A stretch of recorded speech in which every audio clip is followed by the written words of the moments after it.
This is CBS 4 News This Morning. Good morning. It's 4:30 on Thursday, January 13th. I'm Jessica Vallejo. Our stories tonight making headlines. Police make a wild arrest at the city place in Doral. What investigators are saying about the accused gunman and how he was taken into custody.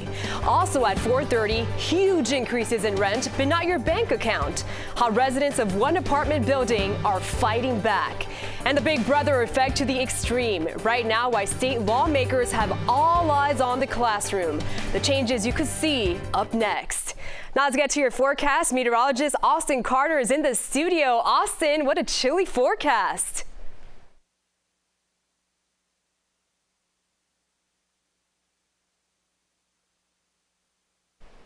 Developing story this morning. An arrest has been made in the Sunday night shooting at Doral City Place. Police say 32-year-old Alex Arnott from Homestead was the one who pulled out that gun and opened fire. Now here's cell phone video from that shooting.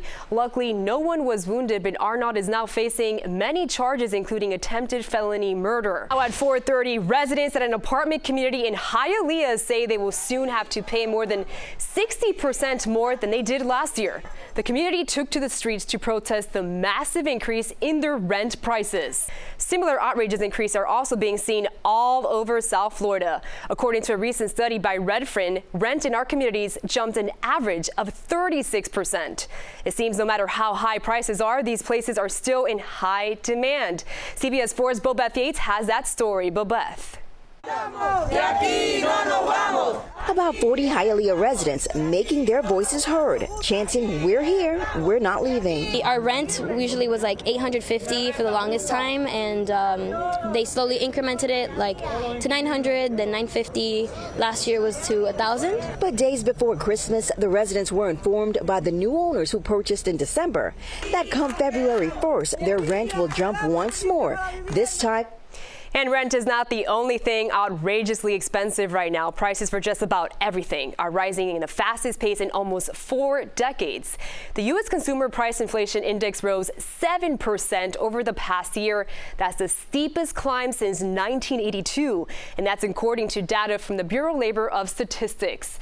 Now, housing and gas, as well as used vehicles, were the biggest contributors to this December price hikes.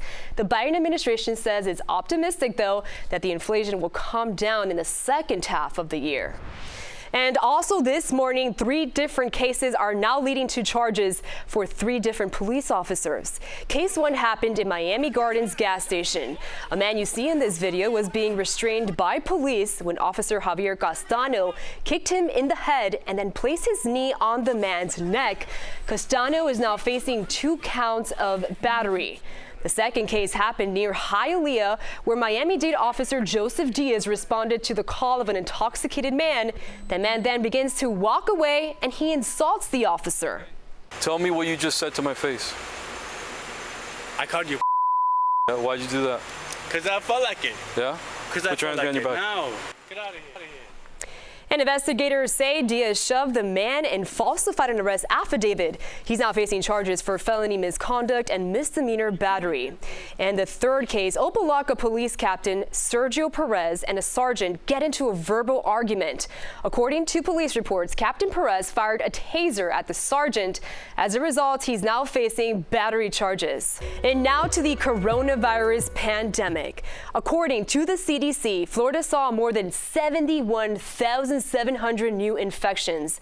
More than 11,000 people are now hospitalized with COVID-19, a number that has been steadily growing in the past month. In the U.S., the 7-day average of new cases is now up 47% to more than 750,000 cases a day. Hospitalizations are also surging. That highly contagious Omicron variant is proving difficult to avoid, even for those Americans that are vaccinated. Experts say, again, it has 32 mutations and it is highly transmissible. When it comes to people who are getting very sick in the hospital, who are they? It's mostly patients who have not been vaccinated. Time up now at 5. Up next, a warning from police ahead of MLK holiday. Plus, mics and cameras, why some state lawmakers are pushing for all eyes to be in the classroom. That and more. CBS 4 News is next. The Miami-Dade Police Department and the Florida Highway Patrol will be raising awareness about motorcycles and ATVs ahead of next week's Wheels Up, Guns Down ride, usually held on MLK Day.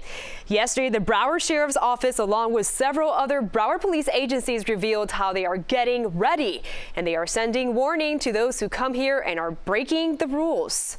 No longer just a traffic infraction. That gives law enforcement a little bit more power. It also gives us the ability in the racing statute to impound vehicles to where they don't get them back. And overhead, choppers and airplanes will be monitoring the roads, and Florida Highway Patrol will be blocking entry and exit points on the highways to prevent riders from getting access. Down the road, law enforcement is also hoping that Florida legislator will pass a law that makes it a crime to cause this kind of disruption.